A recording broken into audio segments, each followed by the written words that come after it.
Bismillah walhamdulillah wassalatu wassalamu ala rasulillah Muhammad bin Abdillah wa ala alihi wa sahbihi wa mawalah. Qala ta'ala yarfa'illahu alladhina amanu minkum walladhina utul ilma darajat.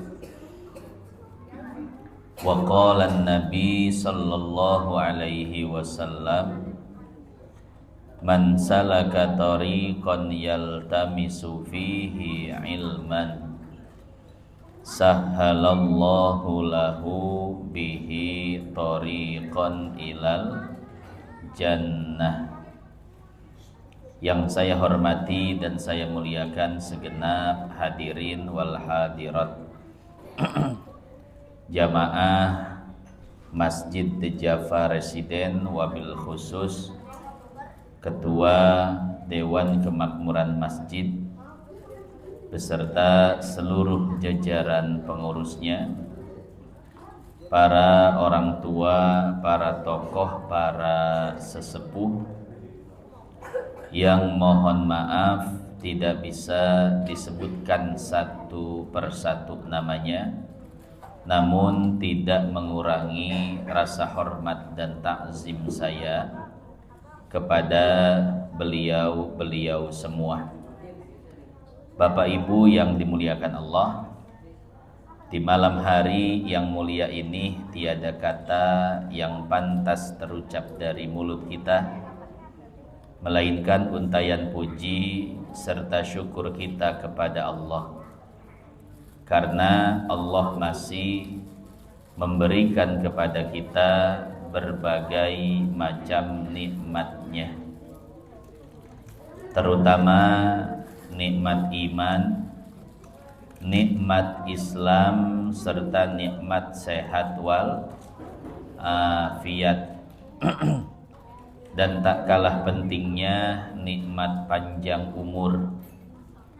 Sehingga pada kesempatan kali ini, di tempat yang mulia ini, kita masih dapat berkumpul untuk sama-sama melaksanakan salah satu kewajiban kita, yaitu menyambung tali silaturahim dan dalam rangka menuntut ilmu. Oleh karenanya, mari dengan penuh rasa syukur sama-sama kita ucapkan kalimat hamdalah. Alhamdulillah. Salawat besertakan salam senantiasa kita limpahkan kepada junjungan semesta alam, Baginda Nabi besar Muhammad sallallahu alaihi wasallam. Semoga tetap tercurah kepada para sahabatnya, para keluarganya, ahlul baitnya, dan mudah-mudahan sampai kepada kita selaku umatnya. Amin ya rabbal alamin.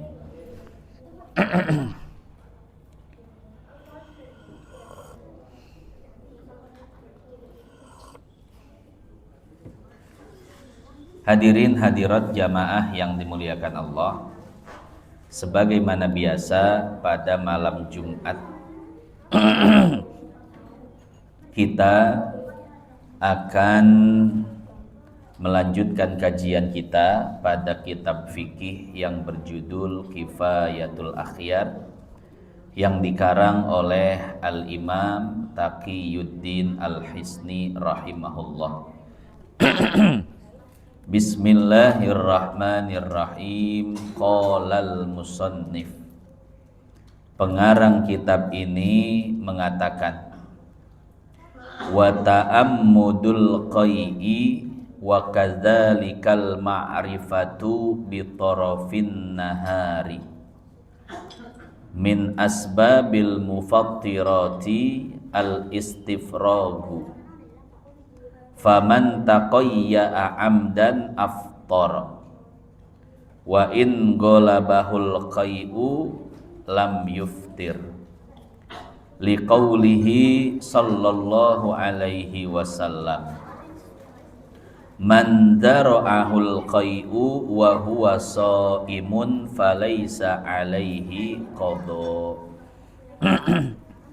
wa man istaqa'a falyaqdi rawahu ashabus sunanil arba'ah wa qala at-Tirmidzi hasanun gharib wa sahhahahu Ibnu Hibban wa Daruqutni wal Hakim wa dara'ahu ghalabahu wa huwa bidzalil manqutati titik. Wallahu a'lam. Bapak Ibu yang dimuliakan Allah, itulah matan kitab Kifayatul Akhyar yang akan kita bahas pada kesempatan kali ini. Pada kesempatan kali ini kita akan membahas tentang hukum muntah ketika berpuasa. Kira-kira puasanya batal atau tidak? Al-Imam Hisni mengatakan wa ta'ammudul qai'i, sengaja muntah, atau bahasa kitanya muntah disengaja. Wa kadzal ma'rifatu bi tarafin nahari, begitu pula mengetahui awal dan akhir hari. Min asbabil mufattirati al-istifragu. Sampai di sini merupakan perkataan matan Abi Syuja. Kemudian Imam Hisni melanjutkan min asbabil mufattirati al-istifragu.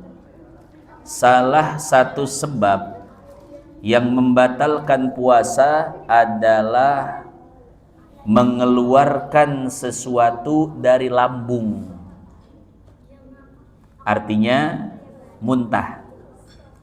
Faman taqayya'a amdan aftar, maka barang siapa yang muntah sengaja niscaya batal puasanya. Enggak mual, enggak pusing, enggak sakit, tapi dia sengaja muntah, entah dengan mencolok-colok, itu bahasa ya, memasukkan ya, entah dengan memasukkan jari ke mulut sehingga dia muntah, atau memang berusaha untuk membuat perutnya itu terasa sakit sehingga dia muntah. Aftara, maka muntah disengaja hukumnya dapat membatalkan puasa. Wa in ghalabahul qai'u, tapi jika muntahnya tidak disengaja karena pusing, mual dan lain sebagainya, lam yuftir, maka puasanya tidak batal.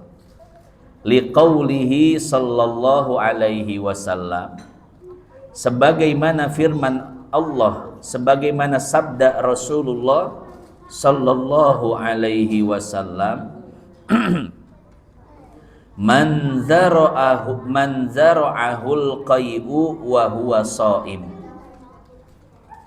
barang siapa yang muntah tidak disengaja sementara dia sedang berpuasa, falaisa alaihi qada'un, maka tidak ada qada baginya. Artinya puasanya tetap sah, tidak batal.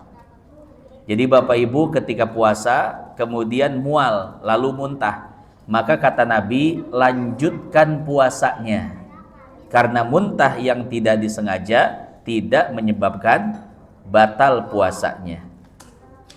Wa manistaqo'a, tapi kata Nabi, jika seseorang sengaja muntah, falyaqdi, maka hendaklah dia mengqadha puasanya. Kenapa? Karena puasanya batal.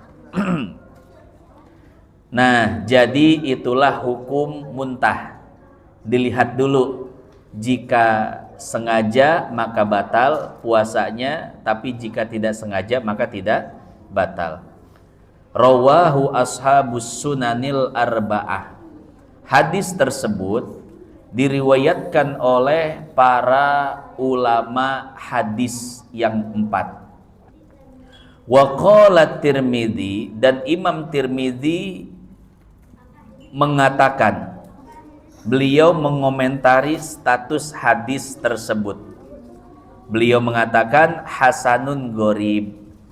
Hadis tadi adalah hadis hasan yang diriwayatkan oleh satu orang pada setiap tingkatannya.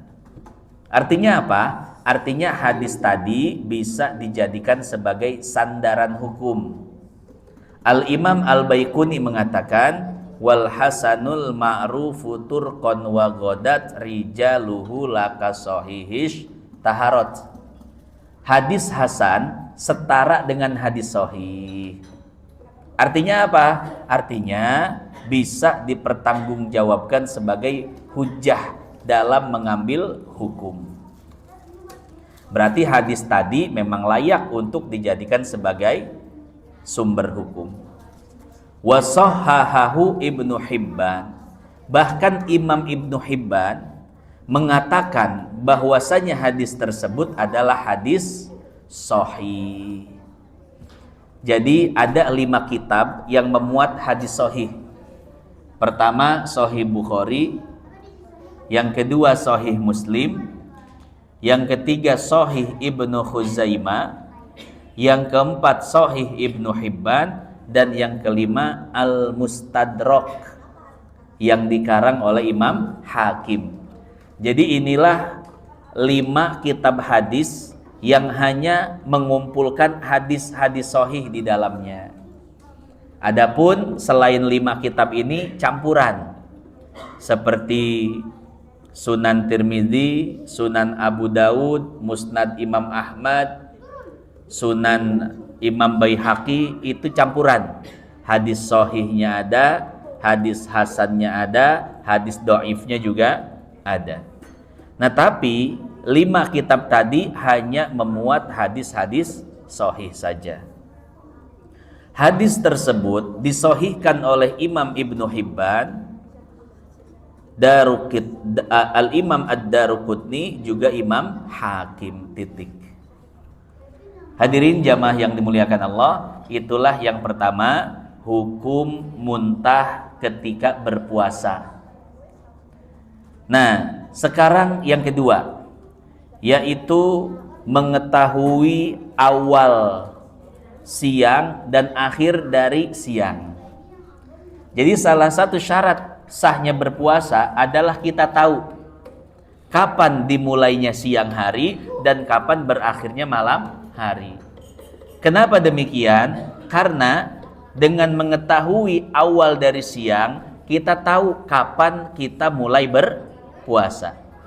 Dan mengetahui akhir dari siang hari, kita tahu kapan kita harus berbuka.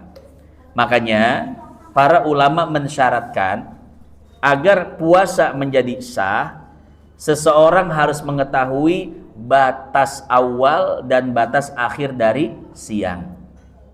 Wa amma ma'rifatu tarafayin nahar. Adapun mengetahui 2 ujung siang. Artinya permulaan siang dan akhir siang. Fala budda min dzalika fil jumlah li sihhatis shaumi. Hal tersebut menjadi wajib. Kenapa? Karena berkaitan dengan sah dan tidak sahnya puasa seseorang. Hatta law nawa ba'da tulu'il fajri lam yasihha shaumuhu. Andai ada seseorang yang baru niat puasa sementara fajar sudah terbit, maka puasanya tidak sah. Makanya harus tahu kapan terbit fajar dan kapan terbit matahari. Bagaimana cara mengetahuinya? Zaman sekarang gampang, tinggal lihat jadwal. Kan ada jadwal imsakiyah, Pak ya. Nah, jadwal imsakiyah itu sebetulnya belum mulai puasa. Jadi imsakiyah itu kita baru siap-siap untuk menghadapi atau memasuki waktu fajar. Biasanya 10 menit atau 15 menit sebelum waktu fajar tiba, ya. Itu ada namanya waktu imsak.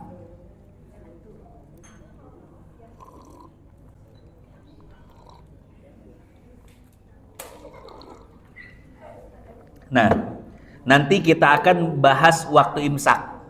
Apakah waktu imsak itu disyariatkan oleh Nabi atau tidak?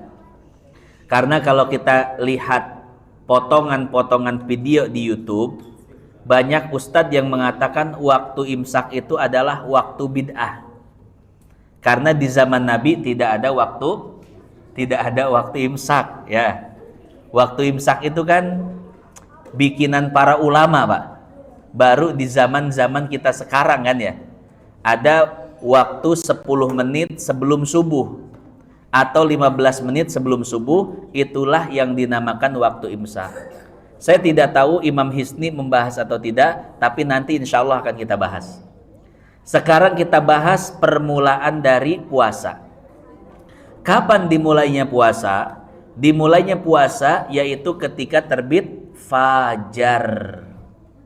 Atau bahasa lainnya ketika tiba waktu subuh.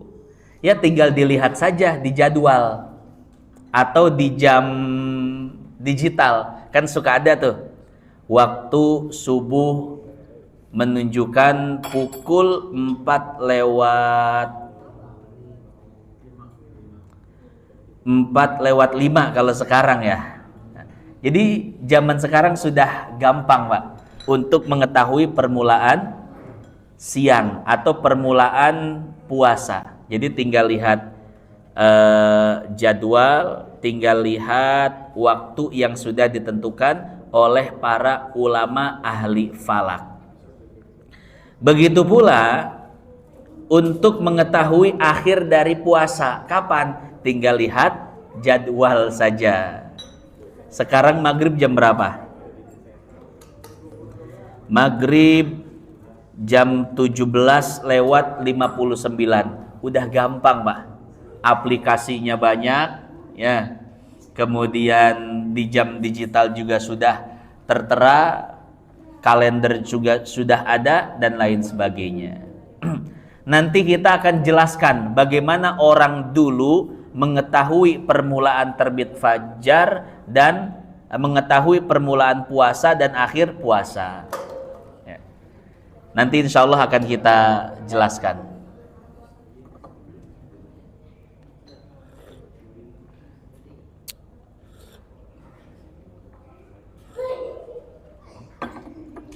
Nah, orang yang tidak mengetahui batas masuknya puasa atau awal masuk waktu puasa, maka kemungkinan dia bisa berniat setelah terbit fajar. Sementara ketika sudah terbit fajar, maka tidak boleh berniat puasa lagi. Sesuai dengan hadis Nabi, man lam yubayyitis siyam fala siyamalah.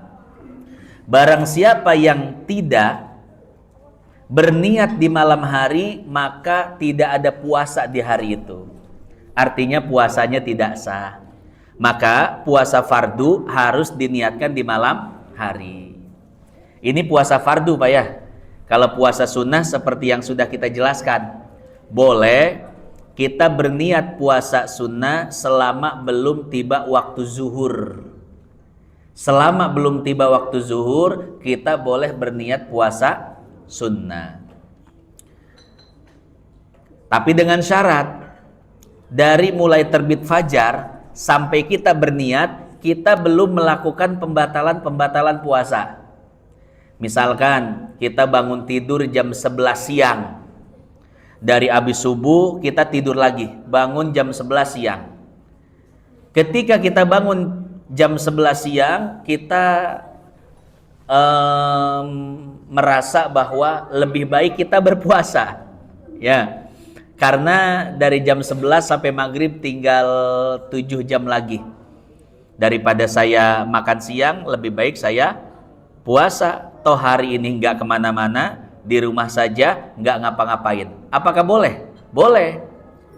Jadi berniat puasa sunnah di jam 11 siang dengan syarat dari mulai subuh sampai dia berniat di jam 11 tadi, dia tidak melakukan satupun pembatalan puasa.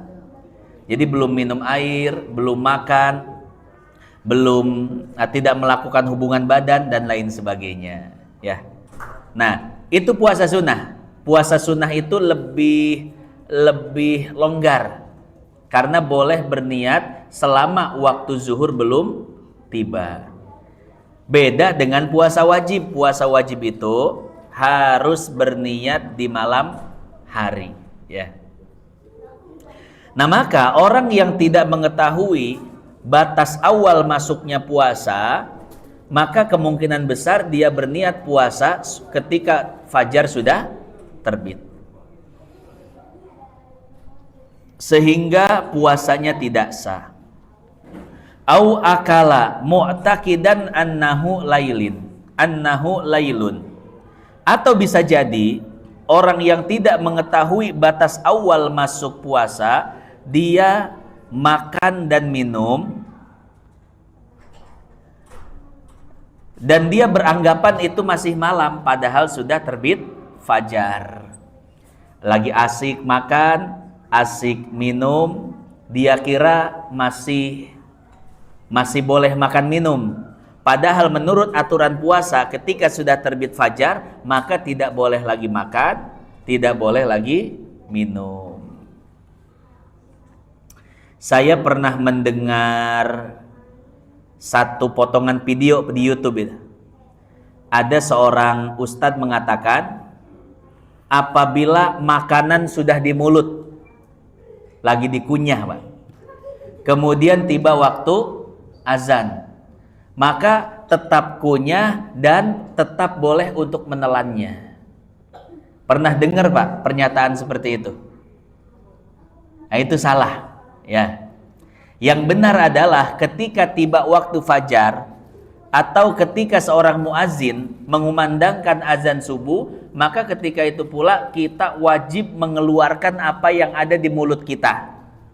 Walaupun sudah lembut, walaupun tinggal menelan, maka ketika tiba waktu subuh, ketika itu pula tidak boleh ada lagi aktivitas makan dan aktivitas minum. Semua yang di tangan harus dilepas dan yang di mulut harus dikeluarkan. Sesuai dengan firman Allah Subhanahu wa taala, wa kulu washrabu hatta yatabayyana lakumul khaytul abyadu minal khaytil aswadi minal fajri. Kalian boleh makan, boleh minum sampai terbit waktu fajar. Artinya apa? Mafhum mukhalafahnya, ketika terbit waktu fajar tidak boleh lagi ada aktivitas makan, tidak boleh lagi ada aktivitas minum. Semua makanan, semua minuman harus disimpan dan yang sudah berada di mulut harus dikeluarkan. Ya, itu yang benar. Karena ketika video itu tersebar, banyak yang nanya sama saya, Pak Ustadz, bener nggak sih? Kalau kita masih makan, kemudian sudah azan subuh, kita masih tetap boleh menelannya. Ya, karena sayang-sayang Ustadz, di mulut udah lembut. Tangan kanan paha ayam, tangan kiri kopi loh. Ini kita boleh ngabisin dulu nggak nih? Nggak boleh. Sesuai dengan firman Allah Subhanahu wa ta'ala, ketika terbit fajar maka tidak ada aktivitas makan dan minum. Ya, hati-hati. Kenapa demikian? Karena aktivitas makan dan minum yang dilakukan setelah terbit fajar itu dapat membatalkan puasa. Jangankan disengaja, Pak, tidak disengaja saja itu bisa membatalkan, ya.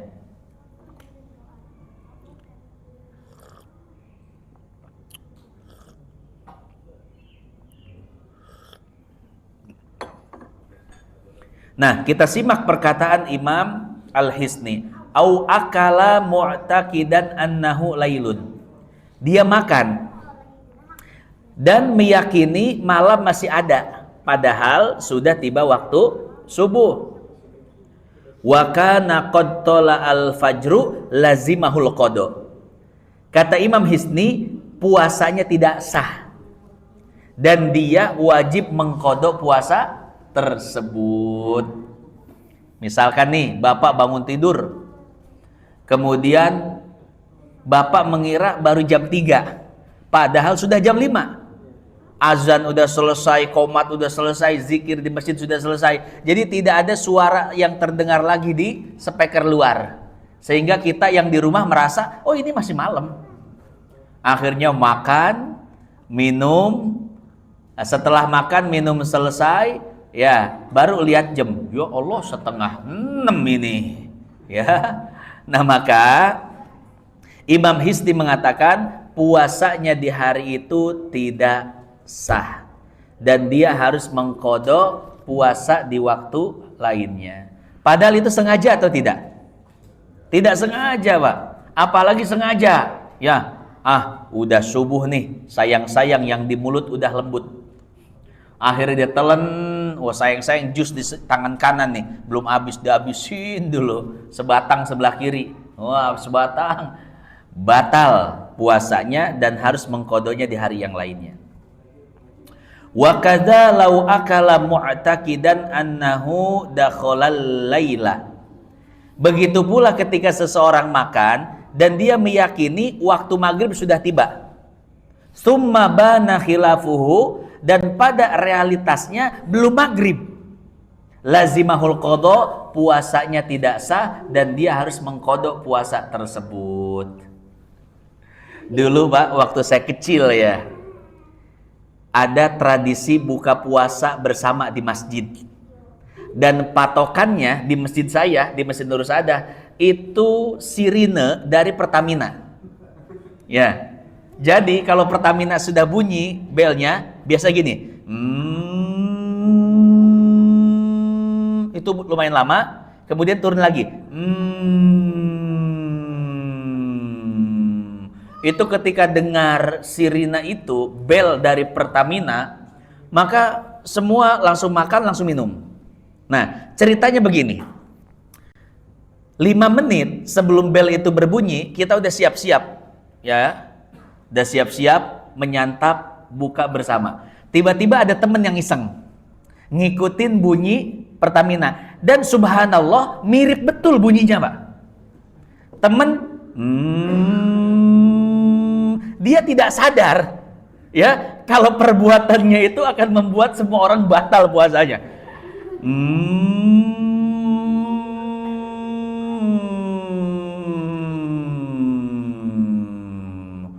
Semua makan, Pak. Dia bengong. Hah? Emang udah bunyi belnya? Lah tadi ente nggak dengar. Mikir, itu saya katanya. Batal semua itu, Pak. Orang satu masjid, Pak. Aduh, Masya Allah. Iya. Nah, jadi ketika seseorang mengira waktu maghrib sudah tiba, akhirnya dia makan, dia minum, fabana khilafuhu, ternyata tidak sesuai dengan realitas. Waktu maghrib belum tiba, maka puasanya batal semuanya. Makanya ketika kita berbuka puasa, Pak, kita harus benar-benar mengkonfirmasi apakah sudah masuk waktu maghrib atau belum. Ya, kalau sudah tiba waktu maghrib, maka langsung buka puasa, walaupun di masjid belum azan. Kenapa? Barangkali muazinnya lagi buka juga. Ya, kita menungguin di rumah kok nggak azan-azan. Itu muazin Pak lagi makan kurma, ya, gorengan sama, wah ini banyak banget. Ya, kata muazin biar azannya semangat, ya kan? Isi bensin dulu. Kita di rumah nungguin aja. Nah, walaupun di masjid belum dikumandangkan azan, tapi jika sudah masuk waktu maghrib, kita boleh berbuka puasa. Dan sebaliknya, walaupun di masjid sudah azan, tapi kita lihat jadwal, ternyata muazinnya terlalu cepat azan, kurang 5 menit lagi atau 2 menit lagi atau bahkan 1 menit lagi, kita tidak boleh ikut berbuka puasa. Lalu bagaimana kalau muazzinnya sudah azan duluan, Pak? Orang patokan sama azan, akhirnya batal satu kampung tuh gara-gara azan dia. Maka itu tanggung jawab muazzin itu ya. Nah, jadi seperti itu, muazzin itu lebih baik agak telat daripada dipercepat. Ya, sudah masuk waktu azan, muazzin santai dulu nih. Ya, makan kurma, 1 kurma, kemudian minum, kira-kira 1 menit lah ya. Itu lebih baik orang-orang di luar menunggu buka puasa dan telat bukanya daripada sebelum masuk waktu maghrib mereka sudah berbuka ya.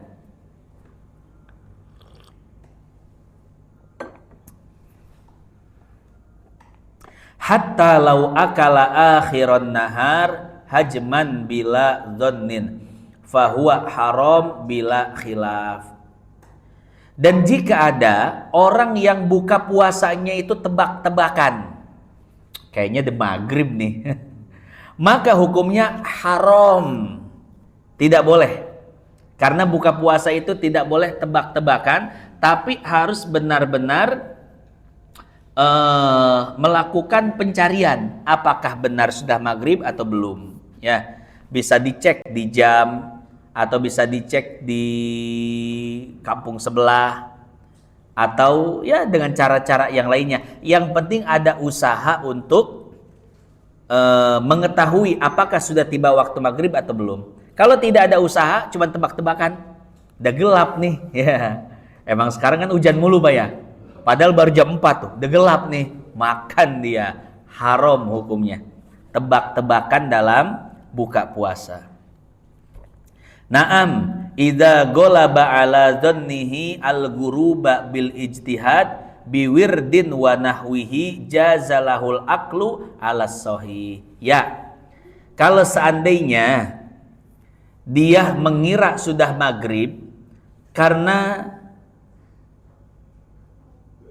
berdasarkan kebiasaan yang dia lakukan. Biasanya sebelum maghrib dari jam 5 dia baca 1 juz. Begitu 1 juz selesai, maka tiba waktu maghrib.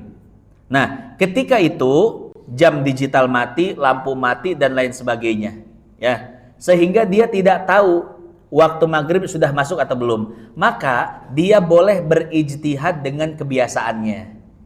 Dia biasanya jam 5 sore baca Quran, selesai 1 juz itu maghrib. Nah maka dengan selesai dia membaca 1 juz, dia boleh langsung berbuka puasa.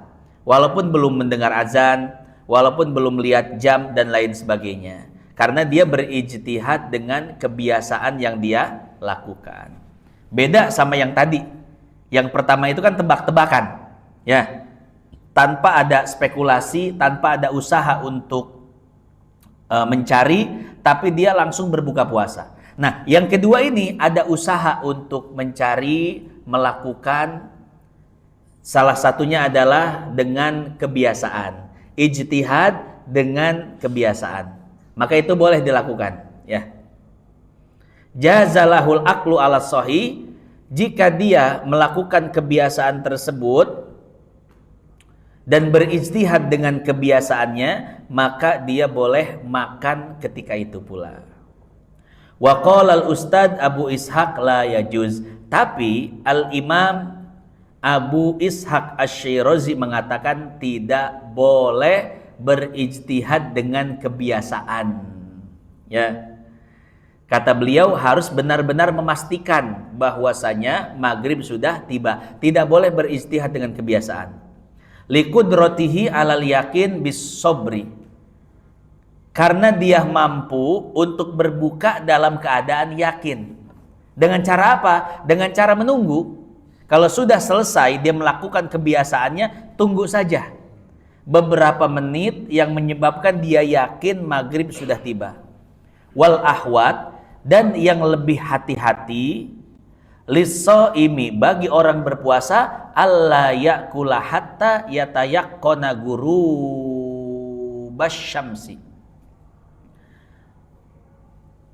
Perbuatan yang terbaik dan yang lebih hati-hati untuk orang berpuasa, janganlah dia berbuka puasa sehingga dia yakin matahari sudah benar-benar tenggelam. Jadi kalau sudah sampai yakin, maka itulah keadaan terbaik bagi orang yang berpuasa. Sebetulnya kalau belum yakin juga boleh, Pak. Cuman prediksi ya. Cuman prediksi dengan ijtihad, prediksi dengan waktu sudah boleh berbuka. Tapi alangkah baiknya dia tidak berbuka kecuali sudah yakin betul matahari tenggelam. Wallahu a'lam bissawab.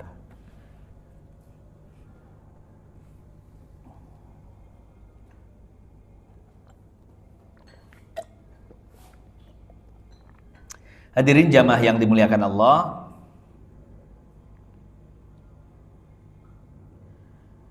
itulah syarat-syarat wajib puasa. Nah, mohon maaf, itulah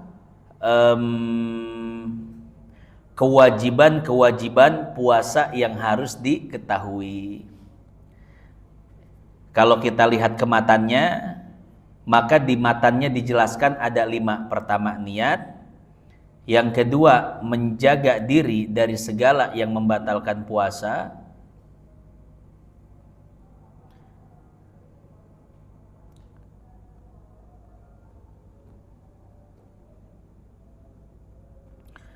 Pertama, niat. Yang kedua, tidak mengkonsumsi makanan. Ketiga, tidak mengkonsumsi minuman. Keempat, tidak melakukan hubungan badan. Yang kelima tadi, tidak muntah disengaja. Kemudian ada tambahan satu lagi, yaitu mengetahui batas awal siang dan batas akhir siang.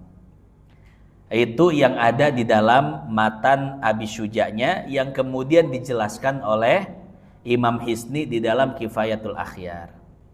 Nah, pembahasan di Kifayatul Akhyarnya sudah selesai. Sekarang kita kembali ke matan lagi, yaitu matan Abi Syuja' yang ditulis oleh Imam Ahmad bin Husain. Pembahasannya pembahasan baru. Beliau mengatakan, walladzi yuftiru bihis shaimu asyratu asya'a. Ada 10 hal yang membatalkan puasa. Jadi pada kesempatan kali ini akan dibahas 10 hal yang membatalkan puasa. Apa saja? Pertama, ma wasala amdan ilal jaufi awir roksi, yaitu adanya benda dari luar tubuh masuk ke dalam tubuh. Yang kedua, wal huknatu min ihdas sabilaini, memasukkan sesuatu dari luar tubuh ke dalam tubuh lewat salah satu 2 lubang, entah itu kubul lubang depan atau dubur lubang belakang. Jadi kita memasukkan sesuatu lewat lubang depan kita, Pak, ya, atau lewat lubang belakang. Misalkan susah BAB, ada obatnya, apa namanya? Dulkolaks. Dimasukkan dulkolaks lewat dubur, dipencet, keluar cairan masuk ke dubur kita. Itu dapat membatalkan puasa, ya.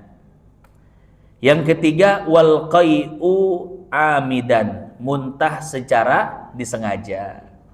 Padahal tadi sudah dijelaskan ya sama Imam Hisni lewat syarahnya. Tapi nanti akan dijelaskan dengan perincian yang lebih detail. Yang keempat, wal wat'u fil farji, melakukan hubungan badan lewat lubang depan. Wal inzalu an mubasyaratin, yang kelima, keluarnya air mani, sperma karena sebab sentuhan. Lalu bagaimana keluar sperma tanpa sentuhan? Lagi ngayal keluar, maka itu tidak membatalkan puasa. Nah, pada kesempatan sebelumnya Imam Hisni sudah membahas ini juga ya, membahas hukum onani di siang hari Ramadan, membatalkan atau tidak. Tapi nanti akan dibahas secara lebih rinci lagi. Yang ke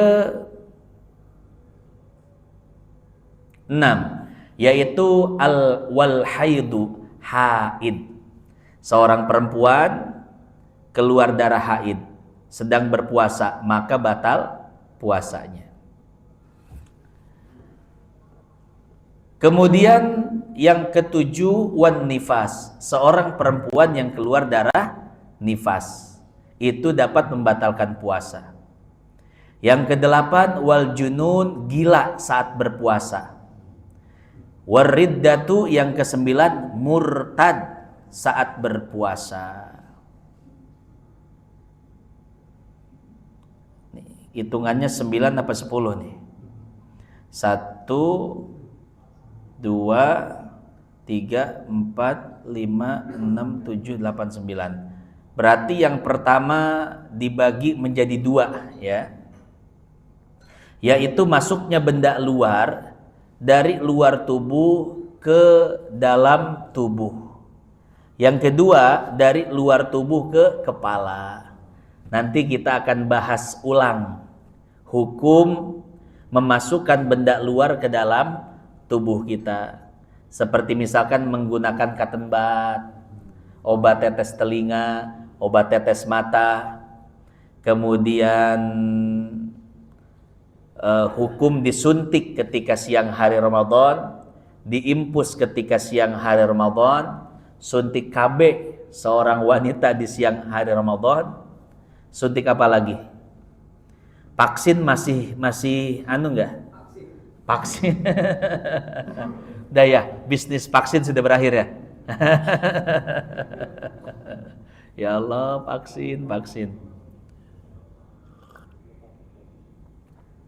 Alhamdulillah vaksin 1 sampai 3 saya nggak ada yang masuk sama sekali, Pak, ke badan saya. Ya, kalau apa sih namanya? Sertifikatnya punya. Sertifikatnya punya. Tapi nggak pernah divaksin. Ustadz nembak katanya. Ya nanti kita bahas juga tuh ya hukum-hukum seperti itu ya. Boleh nggak sih kita nembak-nembak dalam masalah seperti itu? Saya umroh kan harus punya buku kuning tuh ya. Syarat dapat buku kuning harus divaksin kan. Saya nggak divaksin Pak, tapi bisa berangkat umroh. Bapak Ibu yang dimuliakan Allah, itulah 10 hal yang akan kita bahas pada kesempatan berikutnya. Mudah-mudahan yang sedikit ini bisa bermanfaat, jadi tabungan kita di akhirat. Baiklah, sebelum ditutup, barangkali ada yang ingin bertanya, disilahkan.